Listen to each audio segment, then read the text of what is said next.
1 Corinthians 14:33, for God is not a God of confusion, but of peace. John 14:27, peace I leave with you, my peace I give you. 1 Corinthians 14:40, let all things be done decently and in order. Philippians 4:6, do not be anxious about anything. Isaiah 33:17, the effect of righteousness will be peace. Matthew 11:28, come to me, all who labor and are heavy burdened, and I will give you rest. Isaiah 41:10, fear not, for I am with you. Do not be dismayed. God will strengthen you and give you peace. Isaiah 26:3, God keeps the one he loves in perfect peace. The list goes on and on. When I shoot my videos, I frame them very intentionally, usually with an organized bookshelf or a nice clean desk or my gallery wall of selected pieces that I have to remind me of this or that. But the truth is that my office really looks more like this. There are piles of things to be addressed. There's trash on the floor. There's hardware that's not at the moment being used. Did you know that the floor is the largest shelf in your office? Coronavirus has forced many of us on to social media in higher capacities than we had previously lived. We do Facebook Lives. We shoot more Instagram pictures. Our meetings are hosted over Zoom and Skype. We make FaceTime calls.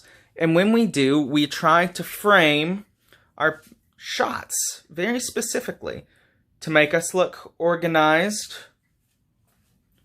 or thoughtful and religious. We try to look put together. We try on Fridays when I do my book study, and I've called myself out for it, in that I made sure all of my large Bibles, including Hebrew and Greek and Aramaic, are arranged in such a way, usually, that they are in the shot just a little, so that you think, oh wow, he is indeed quite educated and very smart.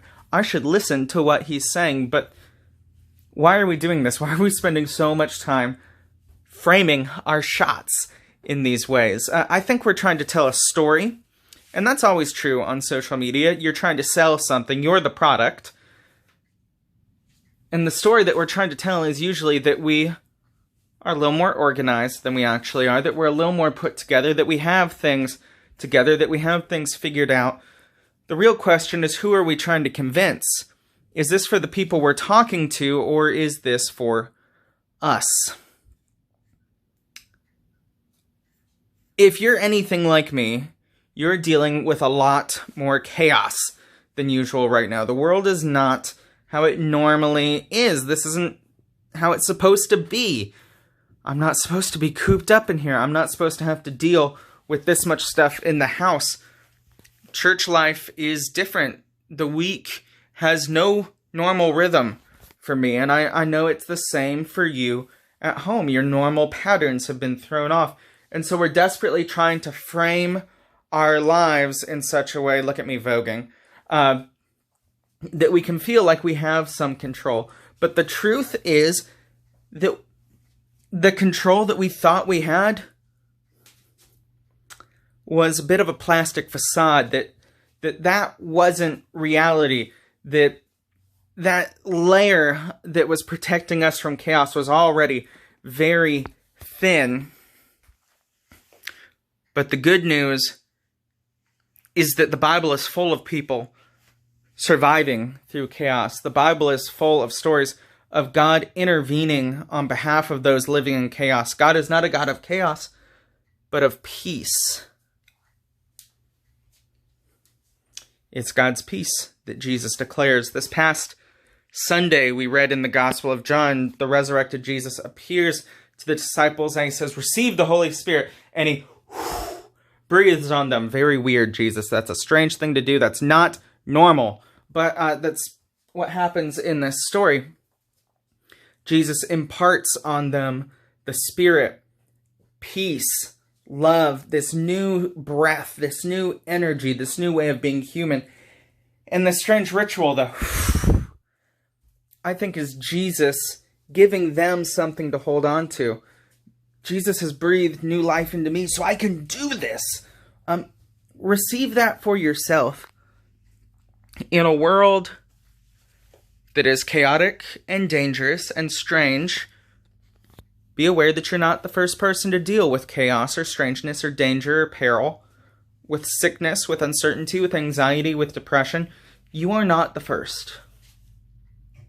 And you won't be the last.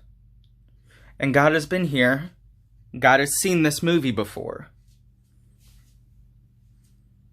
And the promise of Easter, the story of the empty tomb that we spent so much time with yesterday, declares that if it's not good news, it's not the end.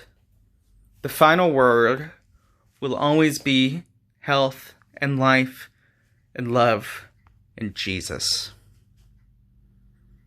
So don't be afraid of your mess. Deal with it. Clean the house.